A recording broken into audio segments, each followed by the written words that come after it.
Hi, Dave. Just figured I'd give you a little progress update on the Triumph. I should probably take these ridiculous glasses off. These are the ones that I use in the garage just for when I'm working on cars. I don't really care about them. They get the job done. So I know I sent you a quick still shot of working on the Triumph, or maybe when we were Zooming last week or the week before. But sending you a quick update on the progress here. I thought you might be interested. So I went back to my records and I took a look at the last time this was running, and believe it or not, it was 2009. So it's been sitting dormant for 11 years, which is hard to believe. I just haven't had the time for it. So I figured now that we all have a little extra time, I'd, see if I can get it running and take it for a little ride around the neighborhood. Maybe use it to pick up a 6-pack of Miller Lite or something like that. Who knows? It's a fun little motorcycle to ride. So one of the things that happened while it was sitting was the carburetor, which I thought I ran dry of fuel the last time it was running. Actually, there must have been a little bit left in the float bowl. And while it was evaporating, for however long that took over the course of months or maybe even a year or so, it caused some internal damage in the, this is actually not the new carburetor, this is the original.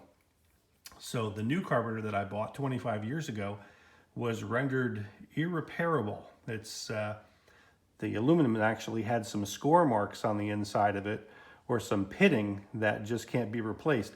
So luckily, I saved the original, which was in my box of parts here in storage in that yellow box. So I got a rebuild kit and spent about 2 hours or so fixing the original carburetor, and it looks like it's in serviceable condition. It really didn't have much mileage or time on it, and as you can see now, you get that nice smooth action and that familiar snap on the throttle. So it looks like the original carburetor that came with the motorcycle is going to be in service once again. We'll see.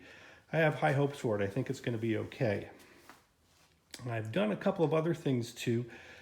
The last time I rode this, I was getting a little bit of an oil leak, and it looked like it was coming from right around the bottom of this oil tank, and I thought that I had ruptured a line, which really was concerning for me. But as it turned out, that wasn't the case at all. There's actually a vent hose that's located right at the top of the tank, secured by this metal clamp here, and the one that was on there was the original, and it actually formed some stress cracks right along the side here, and as the oil vapors were trying to vent to the ground, they were actually being forced out onto the fender, and they were dripping behind the engine. So I was relieved to find a fairly simple solution to that problem. So that's all set. What else have I done? I've done several other things too. I cleaned the spark plug.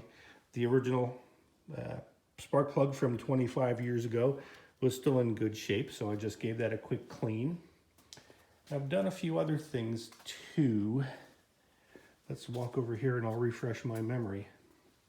Oh, the fuel tank, of course, was all varnished and smelled like turpentine, so I had to run some fresh fuel through here and just swish it around and give that a quick clean.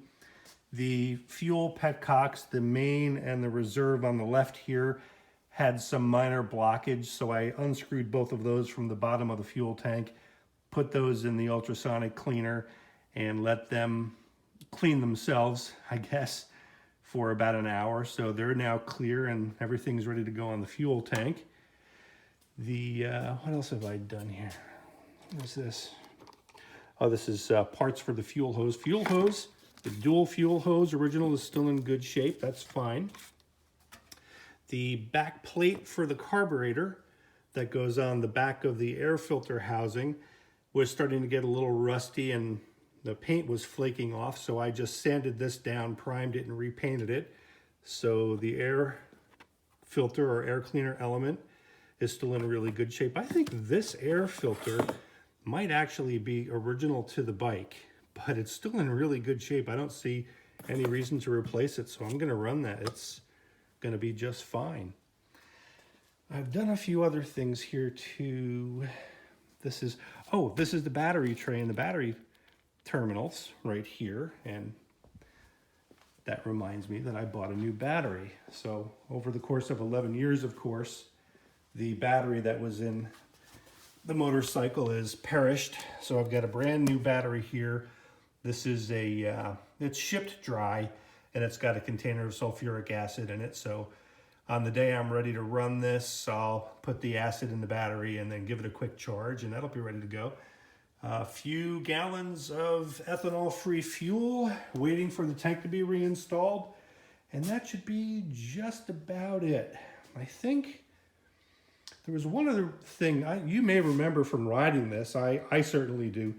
The front end had a little bit of wobble or play in it, and I think if I just loosen this squeeze clamp right here, I can then tighten the center bolt up at the top of the triple clamp and just firm up the feel of that front suspension so you don't get that kind of clicking, or I don't even know what it's called. There's a little bit of a looseness in there. I believe that there's a taper bearing at the bottom of the steering head, one at the bottom and one at the top. And I think when you loosen this squeeze clamp and just tighten that top bolt, you can just draw those together and sort of tighten things up a little bit. So that's the plan for right now. I have high hopes. I think everything is going to be just fine. I will send you another video update on the day I start this, or try and start it, and let you know how it goes. So that's it for now. Hope you enjoyed, and stay tuned for the next video.